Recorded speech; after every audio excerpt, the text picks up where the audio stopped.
Ahí estamos. ¿Cómo van con las lecturas, chiquillos? ¿No han podido hacer con el primer informe, el análisis textual? Y yo estoy terminando de leer el grandote, ¿cómo se llama? El Bosch. Es más grande del otro, sí, pues, son más páginas. Ah, chuta. Sí, No, pero en tamaño el libro es más sí. grandote. Ah, claro, un libro, pero como la cantidad de páginas que tienen que leer es menor a la del Es libro más de Gary Smith. grande, ya. Bueno, estoy terminando eso. Bien, bien. Voy a... Ahí sí. ¿Ven la pantalla o no? Ah, no, no he compartido todavía.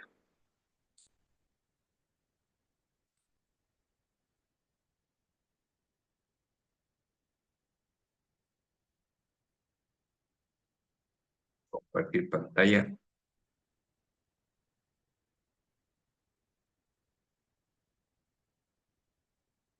Ahí ven, ¿cierto? Sí, perfecto. ¿Se ve gordo la pantalla completa? Ok. Expectativa de la labor de un profeta. En la última clase estuvimos hablando acerca de cómo definir la palabra profética, lo que hacía un profeta y los periodos de del ministerio profético, como lo dividimos en cuatro sectores. Y hay otra forma de dividirlo también, mencioné cuando leen Voz, se dan cuenta que tiene otro sistema para dividirlo, divide en dos periodos, básicamente. Ahora vamos a retomar un poco el tema de la labor de un profeta. Si se dan cuenta, estos son términos que no van a encontrar necesariamente en los libros, y probablemente tampoco están relacionados últimamente con su texto de exégesis, pero me voy a esforzar por hacer una teología de los profetas amplia, que abarque todo el periodo profético, que les sirva a ustedes como un fondo para el trabajo que están realizando. Aquí puse dos modelos de profetas. Uno son los modelos populares. Lo primero voy a hablar de modelos populares y después voy a hablar del modelo bíblico, que es el modelo de Pac. Modelos populares de profeta. Muchas personas, como mencioné la vez anterior, asemejan el rol de un profeta al de un medium. ¿Qué es lo que es un medium? ¿Saben ustedes lo que es un medium? Cuando la gente está muy familiarizada hoy en día en la posmodernidad con estos temas esotéricos y ocultistas, y generalmente la gente sabe lo que es un medium. A nosotros como cristianos nos cuesta más comprender el concepto, pero ustedes lo manejan, ¿o no? ¿Qué es un medium? Son como los que interceden por gente que está muerta, algo así. Se Sí, tiene comunican que con ver con espíritu. eso. Claro, una conexión con un Ah. espíritu, que hablan son una especie de interlocutor de un espíritu. Entonces, mucha gente asocia al profeta con un medium. Y es cierto que los profetas bíblicos en algún momento sí actuaron de esa forma, en el sentido que Dios hablaba directamente a través de ellos. Pero sería una forma muy pobre de comprender el rol del profeta bíblico asociándolo exclusivamente con un medio. En la mitología griega es muy común que se hable de los medios. Hay un famoso cuento que yo tuve que leer cuando estaba en segundo medio, me acuerdo, que se llama Edipo Rey, de Sófocles. ¿Alguien leyó Edipo Rey, o no? Ahí aparece el oráculo de Delfos. También se llama oráculo de Apolos. Es un lugar, un templo que hay en Grecia, donde según la mitología, el dios Delfos hablaba a través de algunas mujeres llamadas musas. Entonces la gente iba a buscar orientación, una palabra de dirección para su vida a través de estos oráculos de Delfos. Supuestamente los dioses o este dios particularmente le hablaba a las personas de forma directa.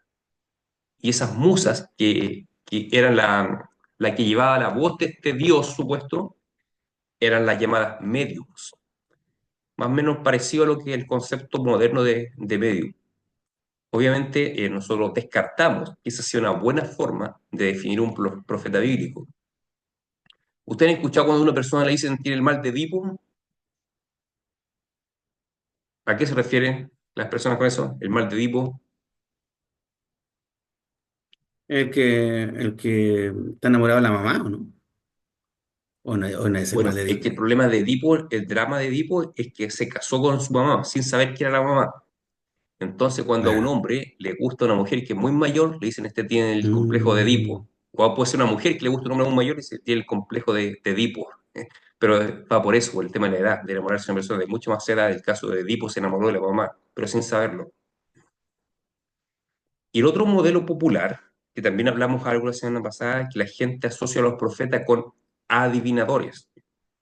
Y también es cierto que en muchas ocasiones los profetas bíblicos anunciaron hechos futuros. No siempre, pero asociar exclusivamente un profeta con un adivinador sería una manera muy pobre para definir a un profeta bíblico. Por lo tanto, estos modelos populares son insuficientes, no necesariamente del todo errados, pero sí insuficientes para describir la labor de un profeta bíblico. Entonces vamos a ver otro modelo que nos ayude a comprender mejor la labor o el rol de un profeta bíblico. Los modelos del pacto. Aquí vamos a hacer un repaso de teología bíblica, porque no podemos separar la teología bíblica para poder estudiar los profetas. El pacto establece la labor de los profetas. Por lo tanto, es fundamental para entender el rol de un profeta bíblico tener un claro entendimiento de lo que es un pacto bíblico.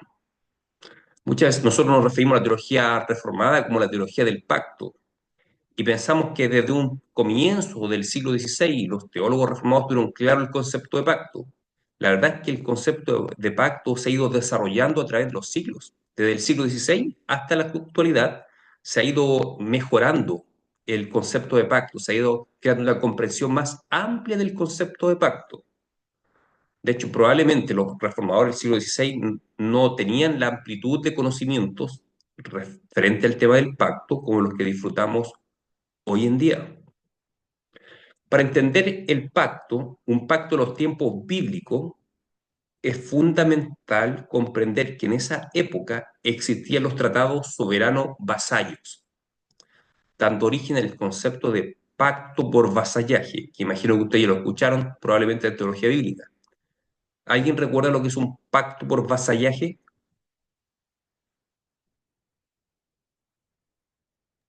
Sí, era como un pacto que es unilateral nomás. O sea, que un jefe, un rey, le dicta a subalterno, pero que los subalternos no tienen mucho que elegir, digamos. Algo así. O sea, lo Porque son dicta un rey, vasallos. pero no a sus subalternos, sino que un rey poderoso derrota a otro rey de un pueblo menos poderoso y le impone un pacto. Le impone, por ejemplo, Ah, tributos y lo hace firmar un pacto. Eso es un pacto por vasallaje, porque el que tiene más poder avasalla al que tiene menos poder. Es un pacto impuesto.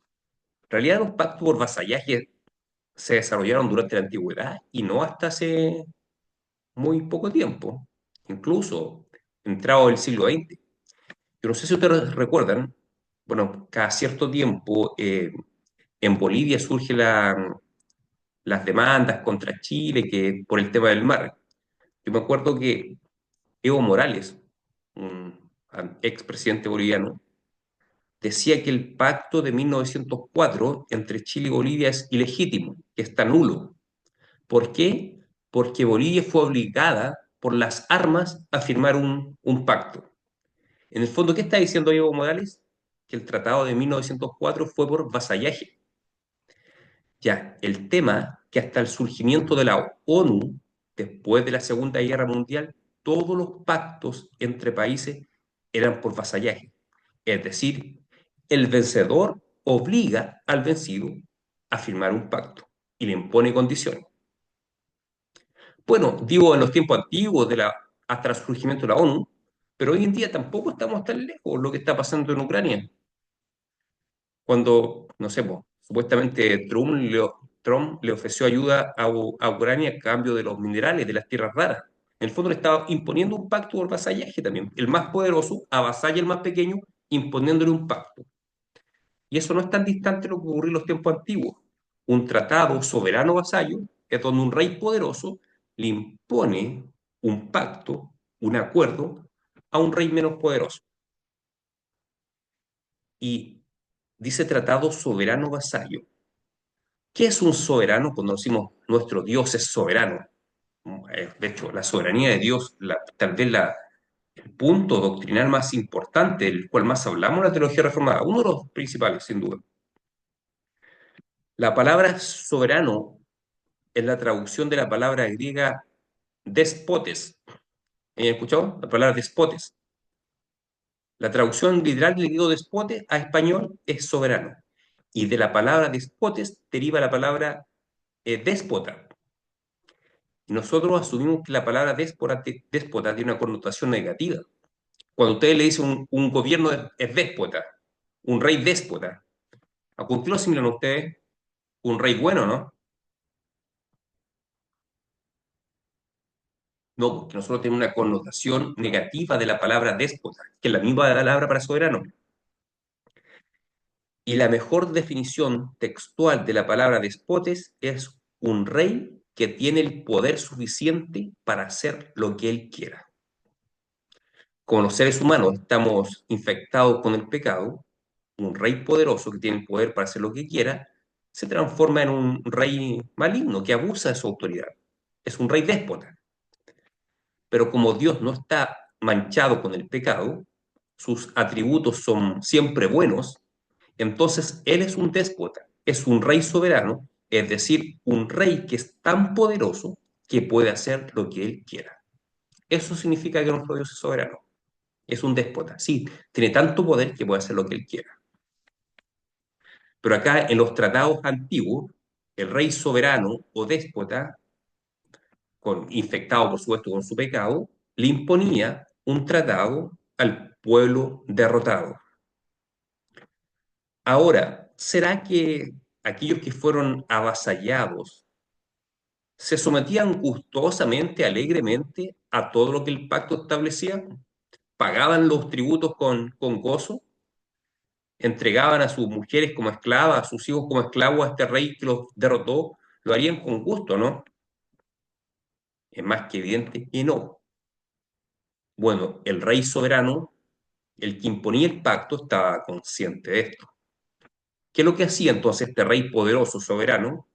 Enviaba emisarios a sus vasallos, a los pueblos que él había derrotado, para fiscalizar el cumplimiento del pacto que él impuso. ¿Se entiende la idea? Yo, como rey soberano que derroté a otro pueblo, le impuse un pacto. En ese pacto los comprometo a pagarme tantos kilos de oro de tributo todos los meses, por ejemplo. Pero yo, como sé que ellos no lo quieren hacer y van a buscar la forma de no hacerlo, yo envío un emisario, un fiscalizador, para que se asegure que el pacto se está cumpliendo. ¿Se entiende la figura de este fiscalizador, cierto?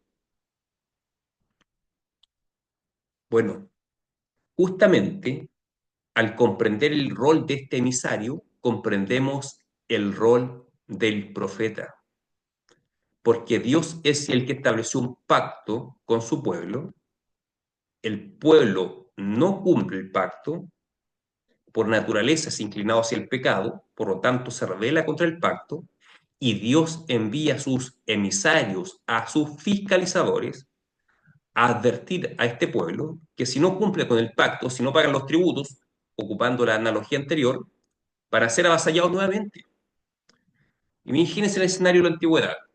Envía un fiscalizador, el rey les advierte a través de este emisario, si ustedes no cumplen con los tributos que les impuso en el pacto, entonces yo voy a venir nuevamente contra ustedes y los voy a avasallar, los voy a destruir nuevamente. Ahí entra el rol del profeta.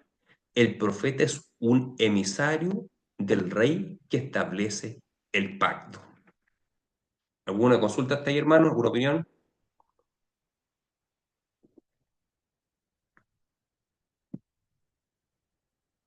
Vamos a ver este modelo en Isaías 6. Abran su Biblia o su obligación por ahí. Isaías 6. Isaías 6. Vamos a leer del versículo 1 al 13. Primero del versículo 1 al 5. Déjenme cerrar la puerta que estoy teniendo mucha bulla aquí fuera.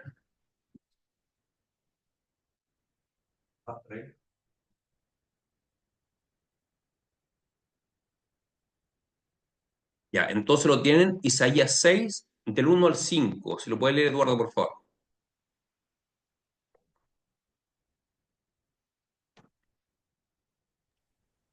Se me quedó pegada la...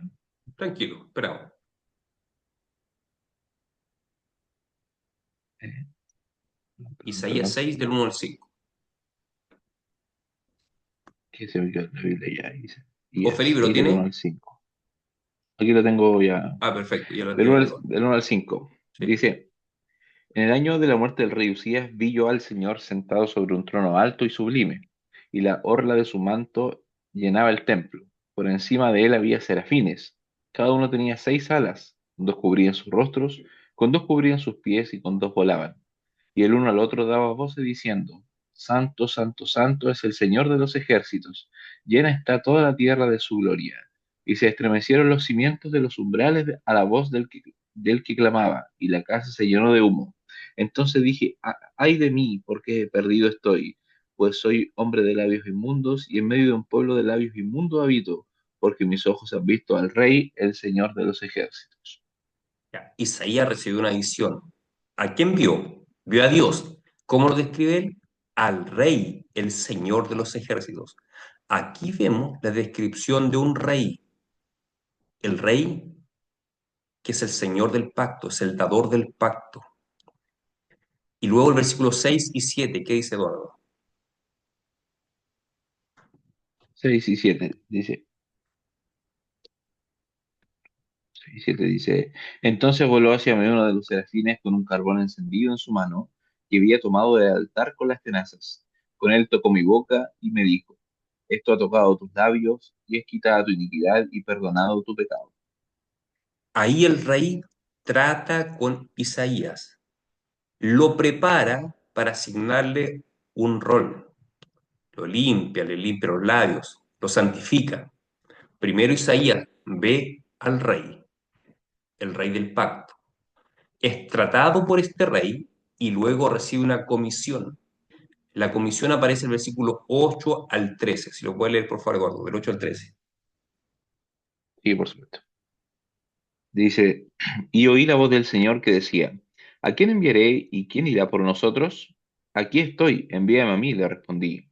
Y él dijo, ve y dile a este pueblo, escuchen bien, pero no entiendan, miren bien, pero no comprendan. Haz insensible el corazón de este pueblo, endurece sus oídos y nubla sus ojos, no sea que vea con sus ojos y oiga con sus oídos y entienda con su corazón y se arrepienta y sea curado. Entonces dije, ¿hasta cuándo, Señor? Y él respondió, hasta que las ciudades estén destruidas y sin habitantes, las casas sin gente y la tierra completamente desolada, hasta que el Señor haya alejado a los hombres y sean muchos los lugares abandonados en medio de la tierra.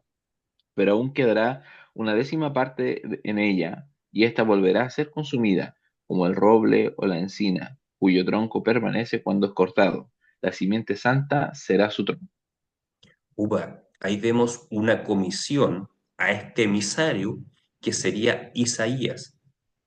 ¿De parte de quién viene la comisión? De parte del rey. ¿Hacia quién? Hacia el pueblo que Dios le había dado el pacto. ¿Es enviado porque este pueblo ha sido obediente al pacto? ¿O más bien es enviado este emisario porque el pueblo había desobedecido al pacto? Y vienen severas advertencias a este pueblo. ¿Recuerdan la figura del emisario, el fiscalizador que envía al rey? Estamos hablando del rey pagano, por ejemplo, el rey de Egipto, Faraón, envía un emisario a Judá a advertirle, ustedes no han pagado los tributos como está estipulado en el pacto, por lo tanto viene destrucción sobre ustedes. Ese es el rol que ocupa el profeta, no solamente Isaías, todos los profetas del Antiguo Testamento ocupan ese rol. Van a advertir, traer serias advertencias al pueblo del pacto por no cumplir el pacto. Y llaman al arrepentimiento, por supuesto. Pero no puede dejarse de comprender bien este término del pacto y del emisario o fiscalizador para comprender correctamente, bíblicamente, el rol del profeta bíblico. Ahora entienden que por qué el asociarlo con un adivino o como un medium son aspectos que en ciertas ocasiones se cumplen los profetas, pero son insuficientes. Para comprender a cabalidad el rol del profeta, es fundamental entender este modelo del emisario o fiscalizador. De hecho, hay advertencia más explícita. En Isaías 6 no se menciona explícitamente el pacto, pero sí se menciona en otros pasajes. Ahí le voy a pedir a Felipe ahora que lea, por favor. Oseas 6, 7. Y después Jeremías 11. Que busque esos dos textos, por favor, Felipe. Oseas 6, 7 y Jeremías 11, del 1 al 8.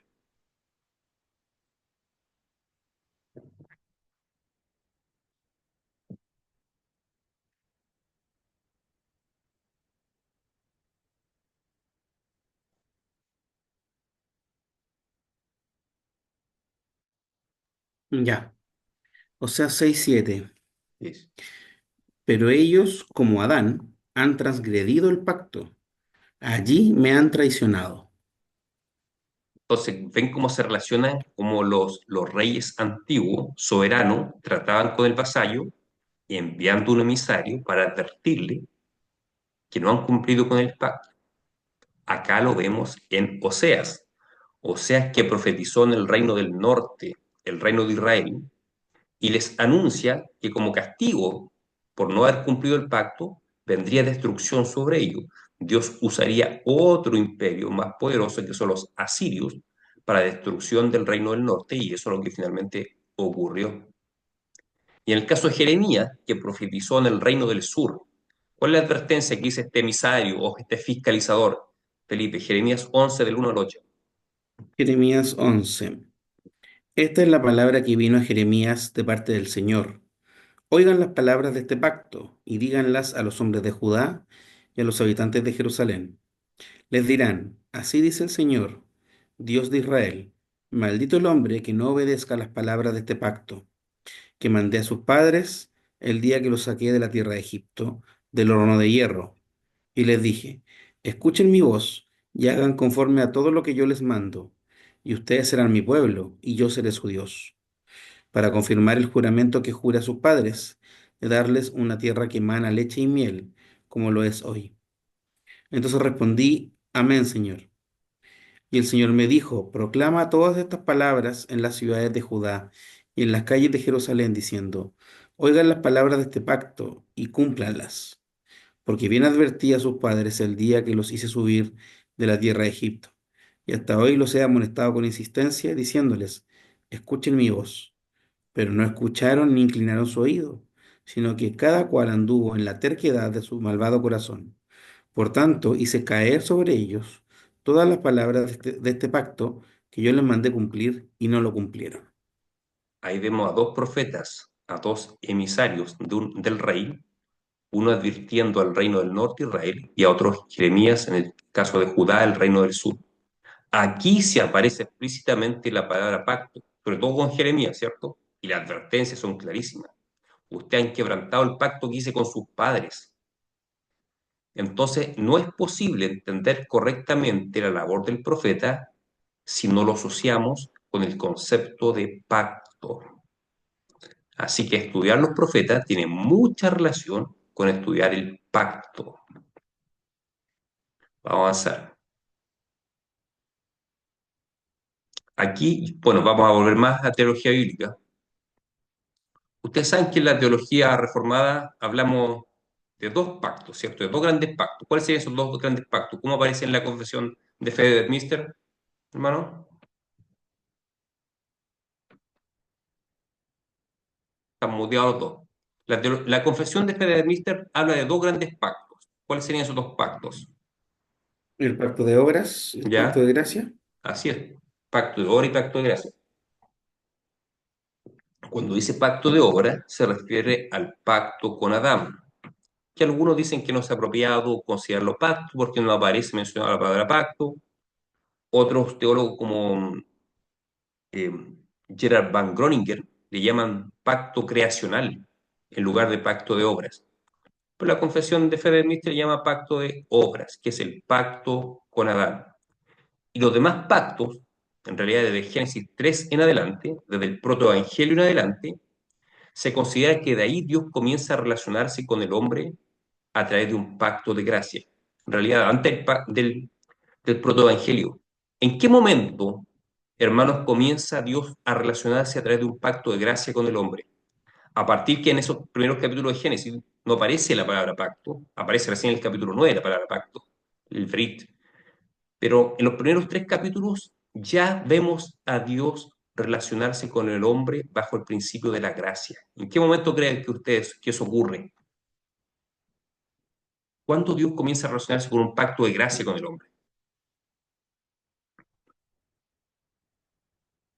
Piensa lo siguiente, ¿cuándo se rompe el pacto creacional o pacto de obras? En la Con la caída. caída. En la caída. Después que Adán peca, Dios sale en busca de él y lo llama. ¿Dónde estás, Adán? Y Adán está escondido. ¿Por qué estás escondido? ¿Por qué te escondiste? Y estaba desnudo y tuve vergüenza. ¿Quién te enseñó que estabas desnudo? Le dice Dios. Ahí vemos como Adán cae y Dios sale en búsqueda de Adán. Dios lo llama. Adán se esconde, pero Dios insiste, lo sigue buscando. Ahí ya vemos la gracia de Dios operando en su relación con el hombre. Así que desde ese momento en adelante, toda la relación de Dios con el hombre es en base a un pacto de gracia, aunque no aparezca explícitamente mencionada la palabra berit ahí, el pacto. Que berit, la palabra berit significa literalmente corte, pero se asocia como un acuerdo entre dos partes, entre Dios y el hombre, que en realidad es un pacto por vasallaje, porque el pacto nace de Dios, no se le ocurre al hombre hacer un pacto.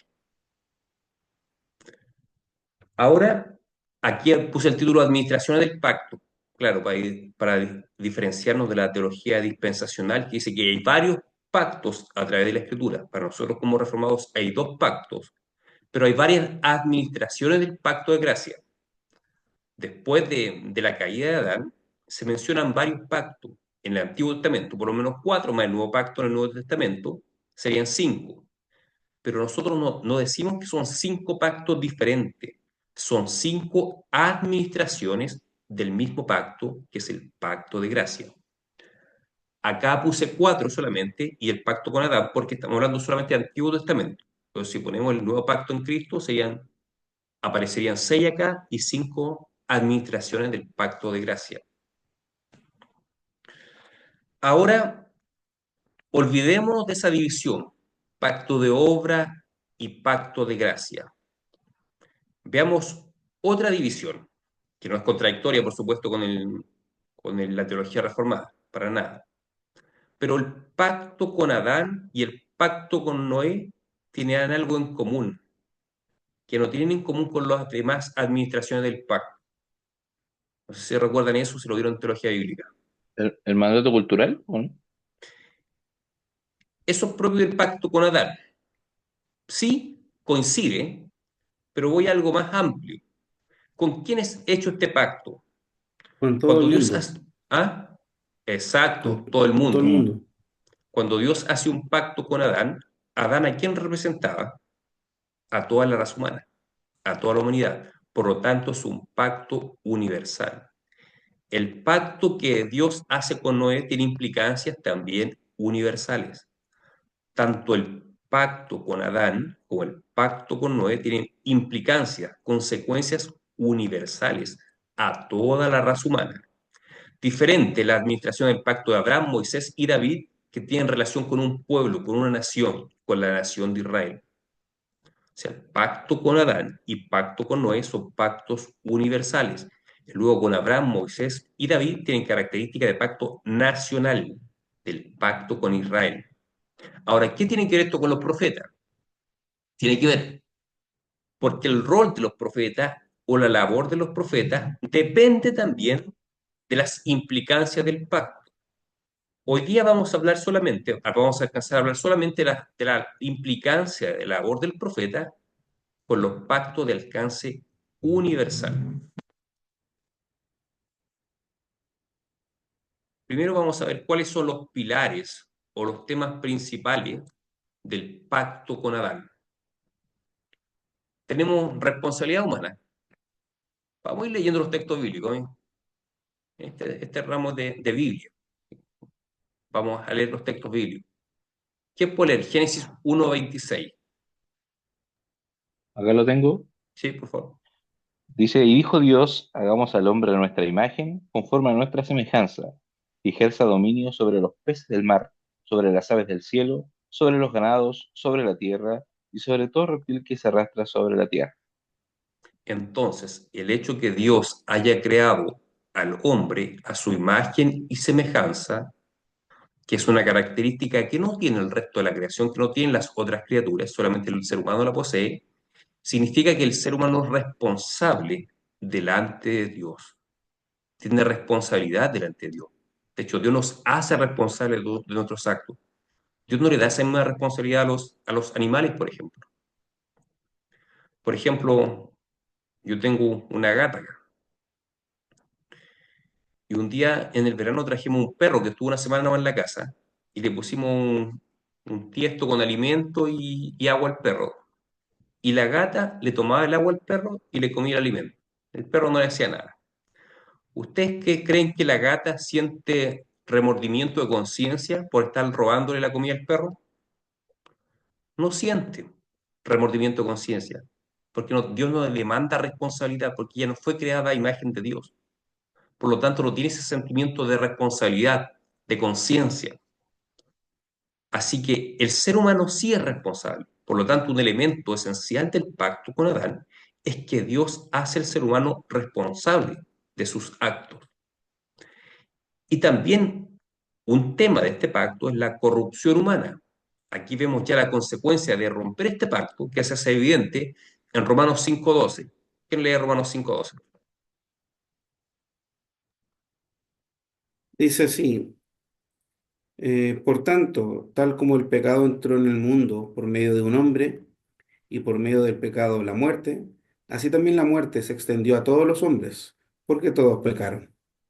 Bueno, ahí se hace evidente que este pacto es de alcance universal. La responsabilidad humana tiene alcance universal, por supuesto que sí. Dios creó con responsabilidad a cada ser humano.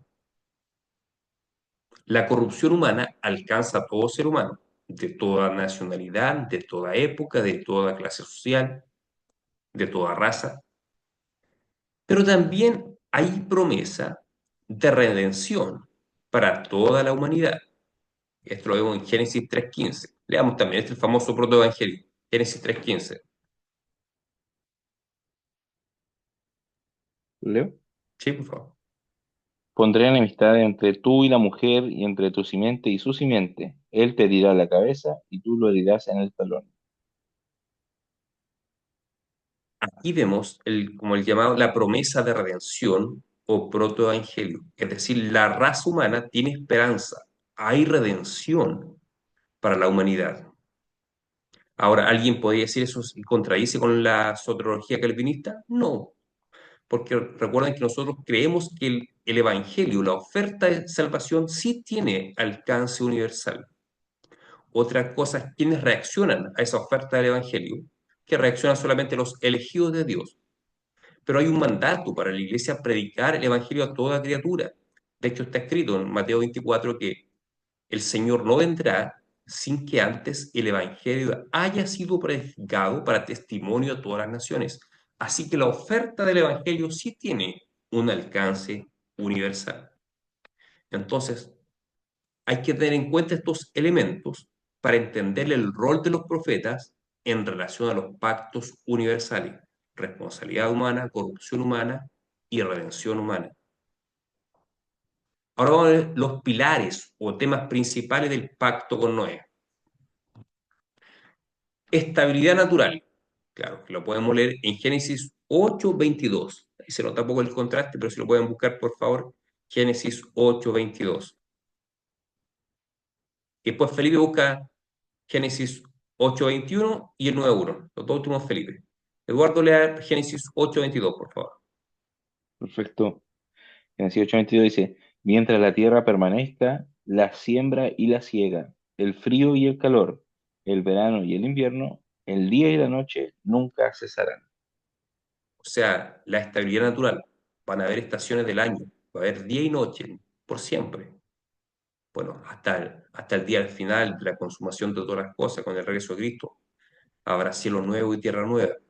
Pero mientras tanto, las condiciones naturales de la vida humana del planeta Tierra se van a mantener. Han pasado miles de años y sigue habiendo día y noche, calor y frío. O sea, un tema esencial del pacto con Noé es que Dios ofrece a toda la raza humana estabilidad natural, es decir, las condiciones naturales se mantienen para toda la raza humana, por lo tanto, es de alcance universal. Y luego Génesis 8:21, ¿qué dice Felipe?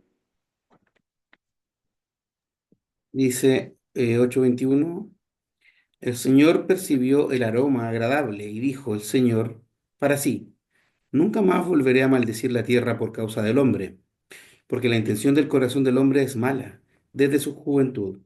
Nunca más volveré a destruir todo ser viviente como lo he hecho. Aquí vemos la paciencia de Dios. ¿Con quién? ¿Solamente con los elegidos? ¿Solamente con el pueblo de Israel? No, acá vemos la paciencia de Todos. Dios con toda la humanidad. Por lo tanto, es un pacto de alcance universal. Y Felipe, Génesis 9:1, ¿qué dice? Y Dios bendijo a Noé y a sus hijos, y les dijo, sean fecundos y multiplíquense, y llenen la tierra. Aquí Dios hace el mismo mandato. Delante Eduardo dijo que había un mandato cultural en común entre el pacto con Adán y Noé, y es cierto. Pero no solamente el pacto cultural, perdón, no solamente el mandato cultural, sino que también el espiritual y social. Acá Felipe acaba de ver el mandato social, el mandato a reproducirse y llenar la tierra. O sea, Dios está asegurando que la raza humana será preservada. No, no se extinguirá la raza humana, no se va a extinguir nunca. Entonces, ahí vemos tres elementos de este pacto con Noé: estabilidad natural, la paciencia de Dios y la preservación de la raza humana. Ahora, yo le dije que vamos a tratar de entender la conexión del rol de los profetas con estos pactos universales, y después la próxima clase veremos ya la conexión del rol de los profetas con los pactos nacionales. Dependencia de los profetas de los pactos universales. Son escasas las ocasiones donde los profetas interactúan con los pactos universales. No sé si recuerdan algún texto ustedes de memoria donde hay un llamado no solamente a la nación de Israel, sino que hay palabras para toda la humanidad, para las naciones en general. ¿Recuerdan un texto de memoria, no?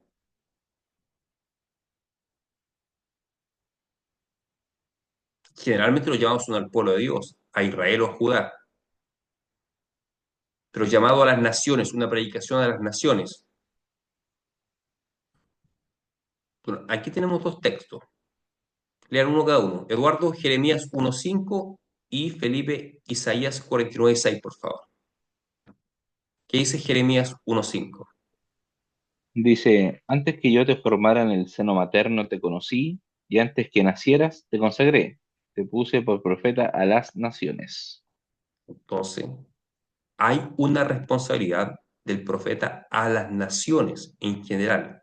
Ahí vemos la conexión en este caso de Isaías con el pacto con el pacto universal. En el caso de Isaías 49:6, Felipe, ¿qué dice?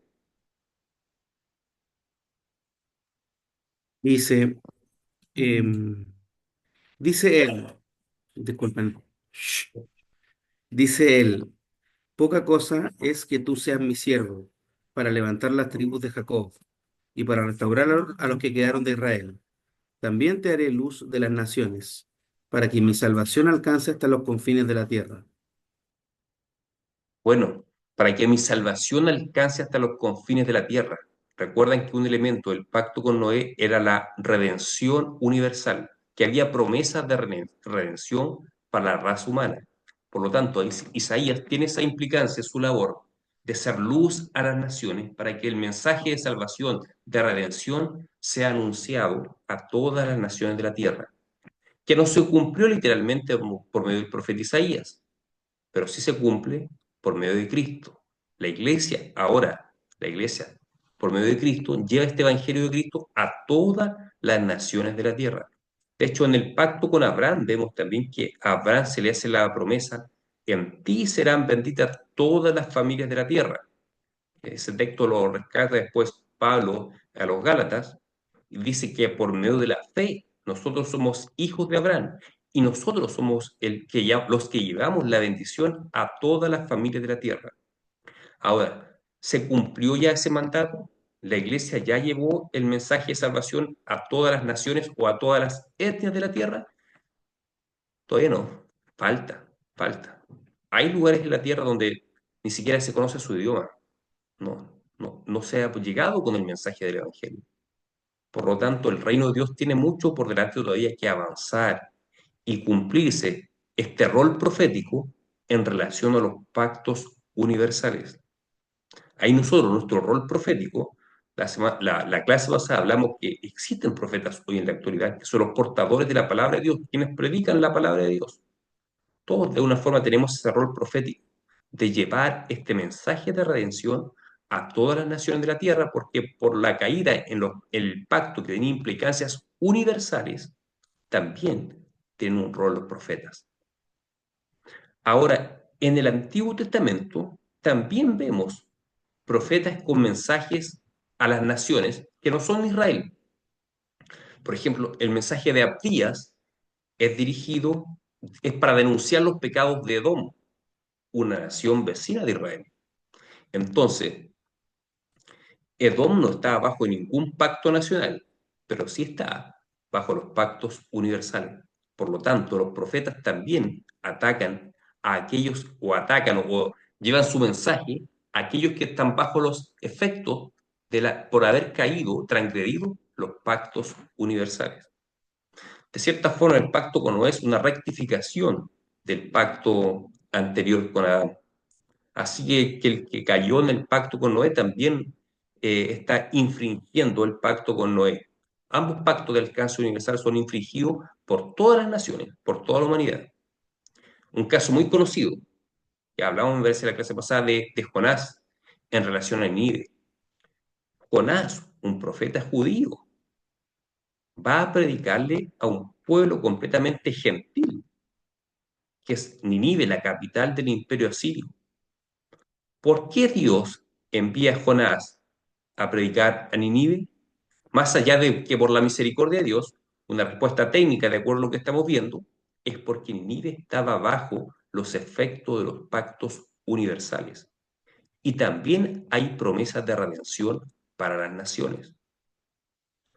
Lo mismo sucede con Nahum, que profetiza acerca de toda la maldad, denuncia la maldad de Asiria. Y en medio de esa maldad de Asiria anuncia la bondad de Dios a la nación del norte. No,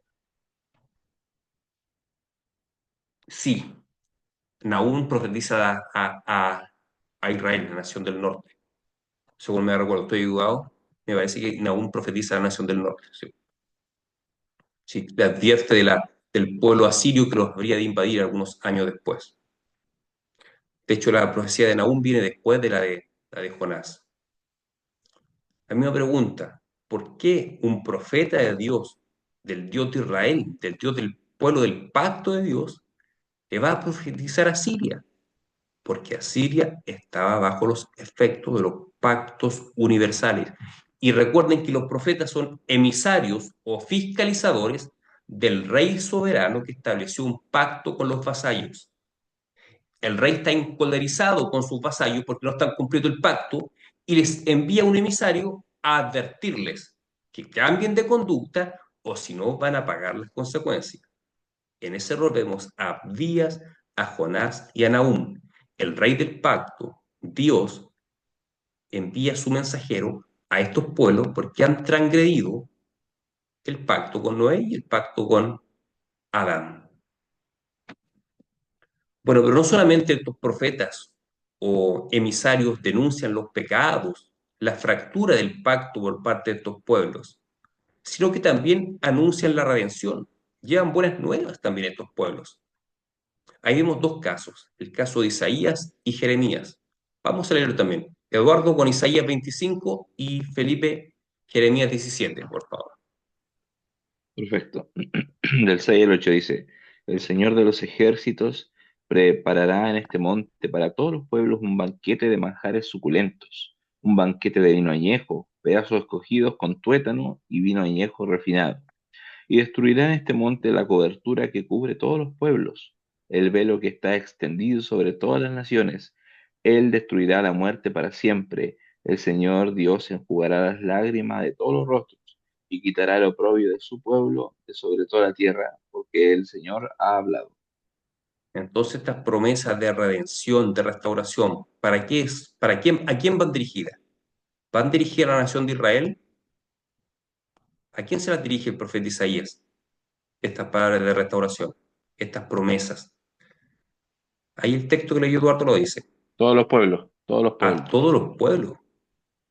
Por lo tanto, así como Dios envió emisarios a denunciar los pecados, el quebrantamiento del pacto a algunas naciones, también envía a sus emisarios a anunciar la redención, porque la redención también es un elemento de los pactos universales, establecida en Génesis 3:15 con el protoevangelio, la promesa de redención que la simiente o el descendiente de la mujer aplastaría la cabeza de la serpiente. Y aquí vemos a un profeta del Antiguo Testamento en su rol respecto a los pactos universales. Y Felipe, el caso de Jeremías 3:17, dice, Dice, en aquel tiempo, en aquel tiempo llamarán a Jerusalén trono del Señor, y todas las naciones acudirán a ella, a Jerusalén, a causa del nombre del Señor, y no andarán más tras la terquedad de su malvado corazón. ahí hay una promesa de bendición, de restauración, de redención. ¿A quién es hecha? ¿A Judá o a Israel, el reino del norte? ¿A quién es hecha esa promesa, Felipe? A todas las naciones. A todas las naciones. Así que vemos acá a otros dos emisarios de este rey soberano que impuso un pacto a los vasallos, a los pueblos menos poderosos, que fueron derrotados, que no tienen las armas para hacer la guerra a él, les impuso un pacto y envía estos dos emisarios no solamente a advertir por sus pecados, sino que también a anunciar salvación y restauración. Eso es lo que os quería comentar, el rol de los profetas en relación a los pactos universales. Me parece que eso es todo lo que traía para el día. Eso, hermanos, quiero escucharos también a ustedes. ¿Tienen algo que decir respecto a lo que hemos hablado hoy? Yo te agradezco por recordarnos estas verdades de teología bíblica que al menos yo las aprendí hace varios años atrás. Así que súper bien y claro, pues, vemos cómo cómo esta madaja se desenreda y cómo estos profetas son emisarios del Señor. Está súper bueno. Muchas gracias. Vale, Lo personal, agradezco esta distinción que nos invita usted a considerar, pastor. El haber no olvidado, por cierto, el pacto de obra y el pacto de gracia, sino verlo con su alcance universal y nacionales y el rol del profeta en ello, sobre todo como emisario de este pacto de vasallaje, por así decirlo, es potente porque da sentido a, a lo que los profetas tenían para decirle al pueblo y a todas las naciones como. mm. Así que, buenísimo. Ahí tú, Eduardo, que hacer exégesis de Habacuc, ¿cierto? Bueno, Sí, Habacuc Habacuc. es el emisario de este Dios, de este rey, ante Judá, y le viene a hacer serias advertencias que si no se arrepienten, enviaría un pueblo mucho más malvado que ellos, que era Babilonia, Ujú. y efectivamente así fue. Ahí vemos al emisario Habacuc siguiendo las instrucciones de su señor, de su rey, para advertir a este pueblo que había fallado en obedecer el pacto y advertirle de las consecuencias que le vendrían, que es la venida de Babilonia. En el caso Buenísimo. de Felipe, que está trabajando Ezequiel profetiza cuando Judá ya está cautivo en Babilonia.